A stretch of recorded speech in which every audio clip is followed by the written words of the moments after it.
hope lives. Always. As we approach Father's Day, it's always a strange time for me. Because for the majority of my life, my father hasn't been present. My father died when I was about 17, 18 years old. And so Father's Day is one of those holidays that wasn't really celebrated after that point. It was sort of sidestepped and tried to be avoided. But now that I'm a dad myself, it's very exciting for my children. And so I'm sort of coming into Father's Day in a weird way. And especially during what we're dealing with right now, it just adds to the strangeness that Father's Day has always been for me.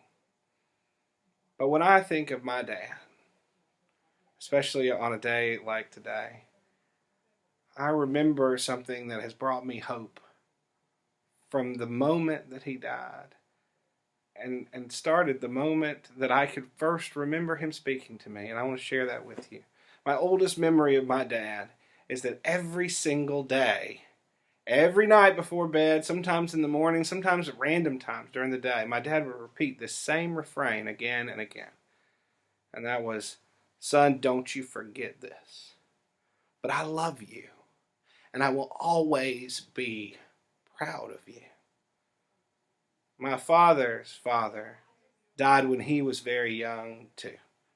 And I wonder if my dad's constant refrain of "remember, don't forget, I love you, and I will always be proud of you," was something that he started doing because it's something that he needed as he grew up without his biological father, too.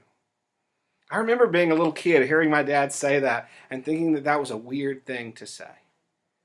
And it's only now, or at least it was only after my dad got sick and died, that I looked back at all those moments and I saw in them something special. That my dad recognized that he may not be able to see all that I've become. It's like he knew long before his cancer diagnosis that reality was possible. And he wasn't going to miss an opportunity to remind me how hopeful he was for who I would be. And to remind me that no matter how that turned out, it did not change his care for me. It's a level of hope that I cannot quantify, that I cannot adequately bring into words, but it is something that has been hopeful to me my entire life, or most of it. And something that I wanted to share on a day like today.